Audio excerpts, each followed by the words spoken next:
Jorge Almirón dejó de ser el entrenador de Boca Juniors después de perder la final de la Libertadores 2023. Por eso en este video vamos a repasar los últimos 5 entrenadores que dejaron su cargo después de perder la final de esta copa.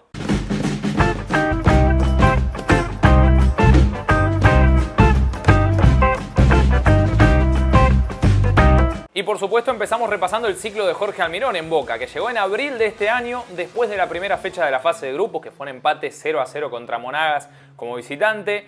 Determinó el fin del ciclo de Hugo Ibarra como entrenador y llegó Jorge Almirón a un equipo que no venía bien en la liga profesional, tampoco venía bien en la Libertadores, porque ese empate contra un equipo venezolano tenía gusto a muy poco, y había superado la primera instancia de la Copa Argentina. Sinceramente, el Boca de Almirón nunca encontró un gran funcionamiento, pero sí algunos resultados que le permitían continuar desarrollando su ciclo sin haber llegado nunca a tener el apoyo total de la hinchada del Ceneice, pero consiguiendo algunos resultados interesantes. En la liga profesional dirigió 17 partidos, de los cuales ganó 9, empató 3 y perdió 5, y eso le permitió terminar en el 7º puesto. Algo flojo para lo que Boca está acostumbrado, pero que le dejaba las puertas abiertas para pelear por la clasificación a la Libertadores, mediante la tabla anual en la Copa de la Liga en el segundo semestre. En ese primer semestre Boca superó otra instancia de Copa Argentina y además pasó a la fase de grupos de Copa Libertadores en el primer lugar. Vamos a hablar un poco de esta fase de grupos porque fueron los únicos triunfos de Boca en la Libertadores, teniendo en cuenta que después empató todos los partidos de instancias decisivas, pero era un grupo que a priori era muy fácil y que Boca estuvo a punto de sufrir de más, porque recordemos que en la segunda fecha de esta fase de grupos, que fue el debut de Almirón en la Libertadores, Boca perdía con Deportivo Pereira como local hasta los últimos minutos. Terminó empatándolo a Advíncula con un golazo de zurda y ganándolo Varela con un gol sobre la hora. Entonces, a partir de ese triunfo Boca respiró y se pudo soltar un poquito más en la Libertadores. Le ganó a Colo-Colo los 2 partidos, en Chile 2-0 y en la Bombonera 1-0. Perdió con Deportivo Pereira en Colombia, que había sido su única derrota en este certamen hasta la final. Y por último, goleó a Monagas 4-0 para garantizar ese primer lugar de grupo, no sufrir tampoco con la diferencia de gol y tener una buena posición para los duelos mano a mano y definir la mayoría de ellos de local.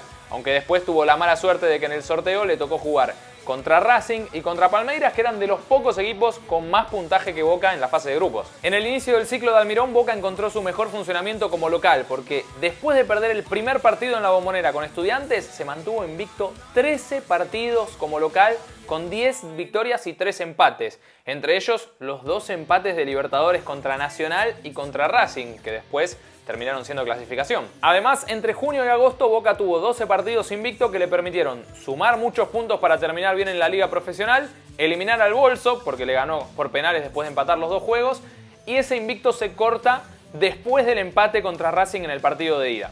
Después de ese primer semestre en el que se cumplieron, por así decir, los objetivos, se pasó primero en la Libertadores, se superó la instancia de Copa Argentina y se cerró de forma aceptable el torneo local, llegó un segundo semestre totalmente opuesto. De los últimos 17 partidos, Boca solo ganó 2 y fueron en la Copa de la Liga. 3-0 a Central Córdoba de visitante y 2-1 a Unión como local. No hace falta aclarar que lo que más pesaba en este semestre era el camino en la Libertadores, en el que Boca, a pesar de empatar los 6 partidos, superó las 3 instancias por penales y se metió en la final.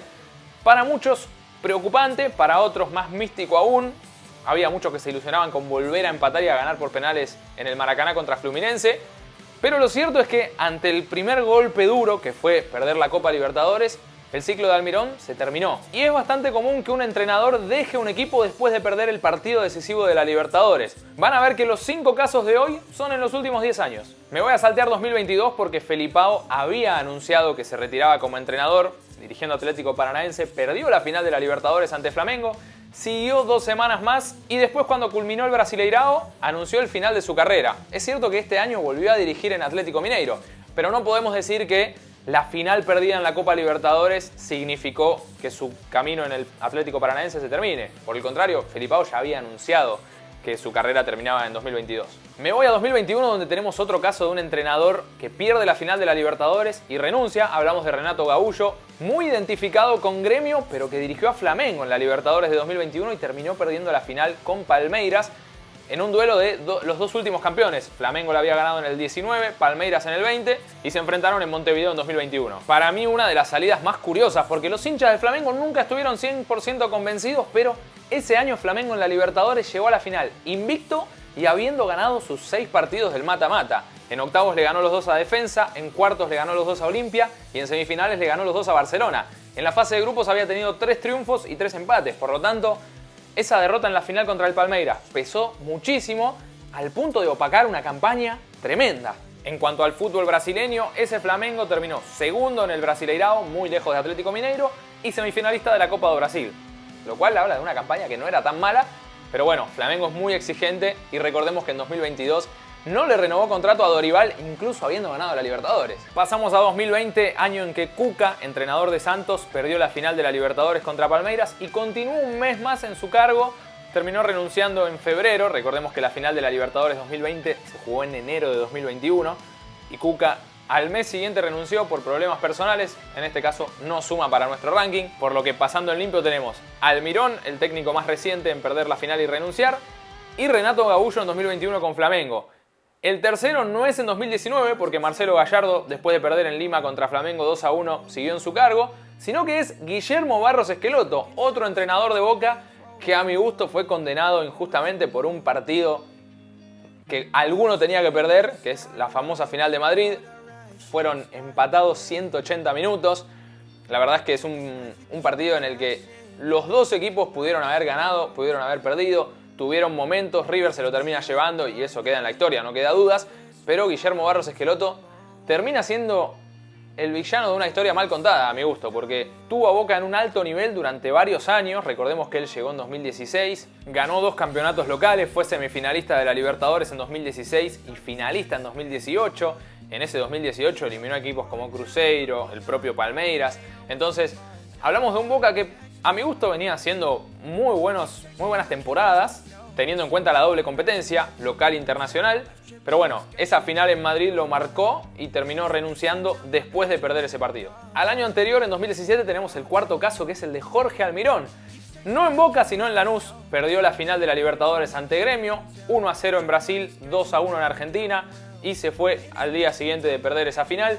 Un Jorge Almirón que pudo encontrar un estilo de juego muy distinto al que tuvo en Boca en este 2023, que llegó a la final de la Libertadores habiendo eliminado a The Strongest, a San Lorenzo y a River en una remontada memorable en la cancha de Lanús, pero que en la final con Gremio no pudo hacerle frente. Hay que tener en cuenta que Almirón había sido campeón en 2016 del torneo local con Lanús en Argentina, pero bueno, la final perdida marcó el final de un ciclo para Jorge Almirón. Por segunda vez en 6 años, 2023 con Boca, 2017 con Lanús, la derrota en el partido decisivo significó el final de su contrato. Y nos vamos a 2016 para encontrar el quinto antecedente, aunque este no sé si es puntualmente por la Libertadores, porque Pablo Repetto era el entrenador de Independiente del Valle, fue derrotado por Atlético Nacional en el juego decisivo y anunció que tenía un precontrato para irse al fútbol árabe. Se terminó yendo. A ver, yo no sé qué hubiera pasado si Independiente del Valle ganaba esa Copa Libertadores. Yo creo que la decisión estaba tomada. Pero estamos hablando de casos en los que los entrenadores inmediatamente después de perder la final renunciaron al club que dirigían. Entonces Pablo Repetto aplica para este criterio y lo vamos a mencionar. Recordemos ese Independiente del Valle que hizo una muy buena campaña eliminando a River en octavos, a Pumas de la UNAM en cuartos y a Boca en las semifinales y cayendo por un gol en el global con Atlético Nacional en el juego decisivo. Así cerramos el repaso de estos 5 últimos entrenadores que dejaron su cargo tras perder la final de la Copa Libertadores. En 2023 Jorge Almirón en Boca, en 2021 Renato Gaúcho en Flamengo, en 2018 Guillermo Barros Schelotto en Boca, en 2017 Jorge Almirón de nuevo pero en Lanús y en 2016 Pablo Repetto dirigiendo a Independiente del Valle.